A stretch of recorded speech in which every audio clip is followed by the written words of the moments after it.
All right, today we're going to talk about variables and processing. So let me open up a processing sketch. And I will go ahead and do as I normally do and set up my sketch. So void setup, void draw. Okay, now let's talk a little bit about what variables are. Variables in general are really named containers. You can think of them maybe as drawers or as envelopes or as little Tupperware, whatever you want to think about. Places where you store things, you put things. Now, in Java processing, you need to declare your variable type. And what I mean by that is you have to tell what type of thing you're putting in your drawer or putting in your container. So, for example, a very common type is the integer, int. And you describe it by using the word int. And then you just give it a name. You name your container, int. It's going to be, say, 1.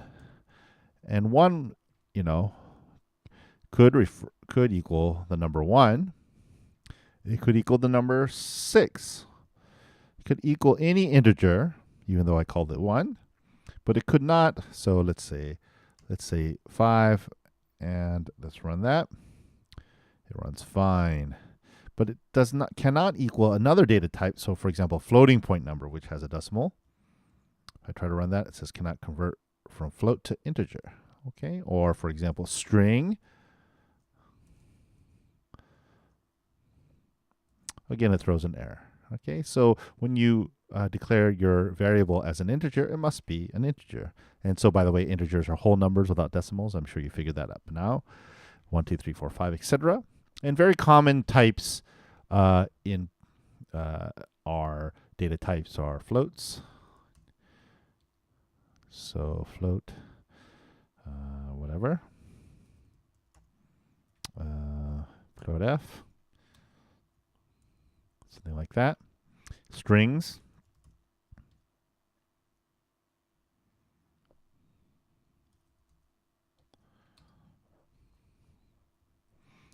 Okay, and a Boolean. Now that maybe is the least familiar one. Boolean is simply true or false. Okay, it's a binary data type. So it can either be true or it can be false, but it can be no else. So these are pretty typical, and probably using these four will probably get you pretty far. I'm not sure I use a ton of other different data types. We've encountered one called color. Okay, and we've done that. We've looked at that in the color tutorial. All right, so there's some data types in processing. You need to declare your variable with a type. All right, and let's talk a little bit about the way you set up variables. All right, so the first, I guess, if you want to break it down, the first thing you have to do is you have to declare your variable in the data type. That's sort of step one. In computer programming, computers need to be told everything, and they need to be told exactly what to do step by step. So we need to carve out some space in memory, I guess, tell our computer that we intend eventually to use an integer, and we'll just give it the name number. Okay. So if I'm declaring it here, I'm declaring it here on my sort of root level. It can be used, this integer number referred to by the symbol number, this metaphor or title or label number. Let's call it a label. So integer labeled number can be used throughout my sketch because it's here. Remember, we had our sort of different areas, and it's here in the root level. So then and we'll talk about scope in a second. Let me just talk about declaring. So we're declaring the integer. We're saying an integer called number will be used or exist at some point. And at some point, we also need to initialize it. So oftentimes that's done in setup, and this is maybe the first opportunity we have to really use setup as a setting up. So you can then, in this case, go number equals 1. So we're initializing it with filling that envelope, that drawer, this container with an actual integer. The integer we know as 1. All right. And then we can print it, and then we can use our variable. We can do number. Sorry. We can use it various places. If we do that, it's going to print 1 down there. Okay. And of course, we can change it. We can do something like number plus plus. So number plus plus is a shortcut for number equals number plus 1. And there's a number of different shortcuts that are like that. So if we do that, you see it just goes, keeps every frame, it increments itself by 1. Okay, that's just to show that now the number is a variable, so it's not always equal to 1, but we initialized it with initial value of 1. But then here we're changing it, we're using it, we're printing it. Now it's this flexible sort of container, and in different parts of our sketch we're putting new things into number, and we're taking it out, and we're looking at it. So, obviously variables are quite handy and useful. Okay, so but what I was talking about really is this sequence of events where you are declaring the variable and declaring the data type, and then you're initializing it here. Now you can do that all together too. If you wanted to do this equals 1, all right, and then you wouldn't need this part, and everything else would still work. So you can do that.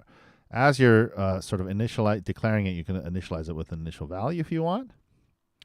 And just be careful that, you separate out these things too. What you wouldn't want to do is to say, I'm going to tell the computer I have an integer called number, and then tell it again, well, I'm going to have another integer called number equals 1. It'll work, of course.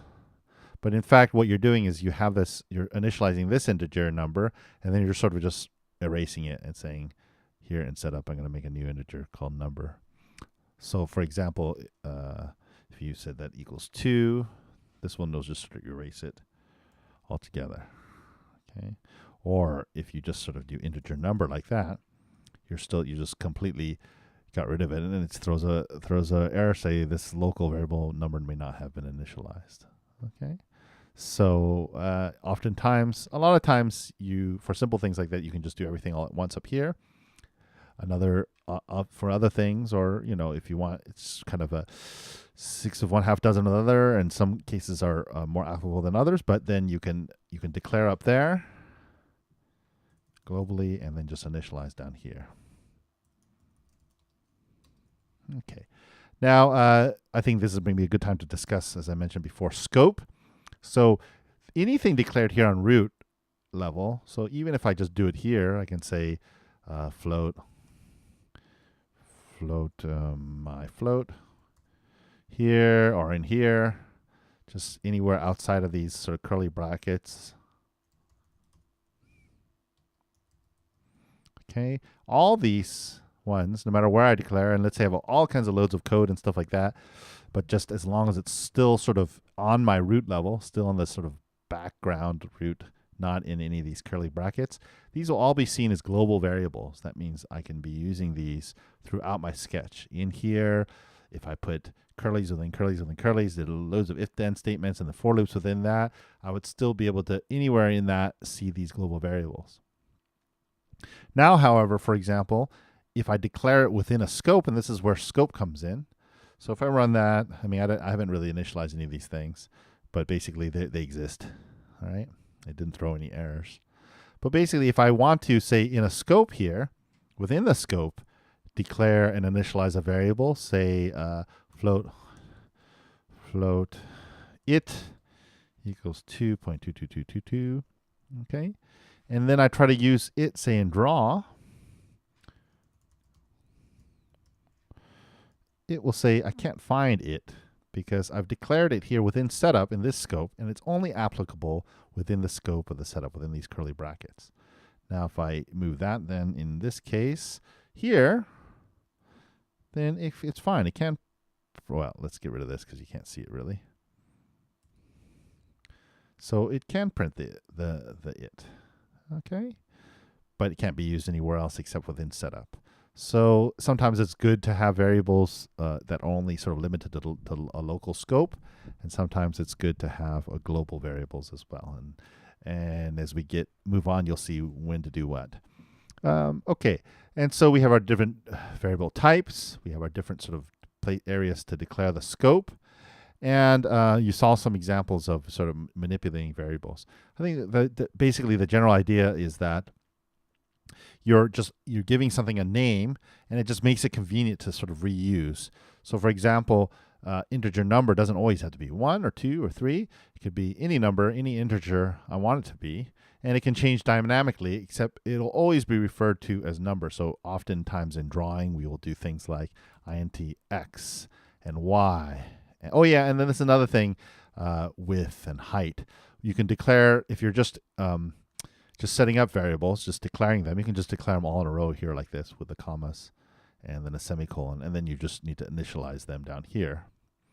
So then if we do something like size 500 by 500, and then initialize all these, so x equals 100, y equals 100, width equals, say, 50, height equals, say, 75. Okay, do things like that. We'll get rid of these. And then just draw something in here. We'll have a background.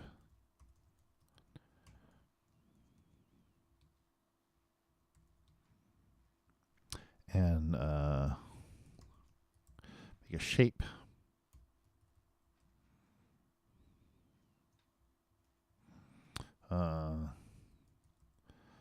Make a ellipsoid shape. We'll say x. Now, so we don't actually have to put in numbers, because now we have these variables, x, y, width, and height, right? So if we run that, you have a black circle there at exactly the x, y, width, and height.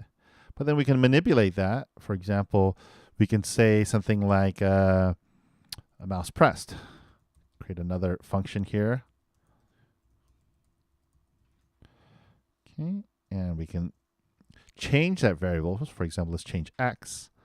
X equals itself, say, +5 every time I press the mouse. So initially, it's 100. It's been initialized that way. So setup runs it once, sets up x to be 100. And here, every time I press the mouse, it's going to be 100 is going to equal itself 100 plus 5. So the next time, it will be 105. Then x updates here to 105. It's just held in that container, x, 105, 105 until I press the mouse again, and then it'll be 110, and it's held as 110 in the sketch. And there you have sort of these drawers, for example. You have these named, or envelopes, or however you want to look at it. You have these named containers that then can be updated or changed dynamically. You can use throughout your sketch. So you can use x to refer to something else, or you can do some calculations on x, et cetera, et cetera. And we'll look at that more thoroughly. So if I run that, and every time I click my mouse, it's moving it over by 5. Okay, well, I think they'll wrap that up for just basic variables. Variables, just in summary, in processing need to have a data type. The most common data types are integers, floats, strings, and a Boolean. You need to initialize your variables, meaning you need to sort of tell the computer what data type it is and what its name is. And you need to, you need to declare it, and then you need to initialize it, which is you need to give it sort of an initial value and set it up. Now, when we set up things like classes and such, set up more complex data types, there's a little bit more complex sort of initialization procedure, but as long as we understand that that's it's a step in the process of setting up a variable, then we understand that we just need to initialize that. Oftentimes that's done in setup, but it can be done here all together at once. It can be declared and set up at the same time. And then we talked a little bit about variable scope. So if variables are declared outside on the sort of main sketch area, not within any kind of curly brackets, and they're visible, applicable throughout the entire sketch. If they are in fact declared within one of these curly brackets, in their scope, they're limited to any operations that go on within these curly brackets, but cannot be seen outside. They cannot be found outside of those curly brackets. And then just the basic concept of a variable container that's dynamic can be changed and updated. And so in the mouse example here, we have an initial value, an x value of 100, but every time we click the mouse, we're updating that value, and then it's being seen here in draw, and it's updating the position of the ellipse.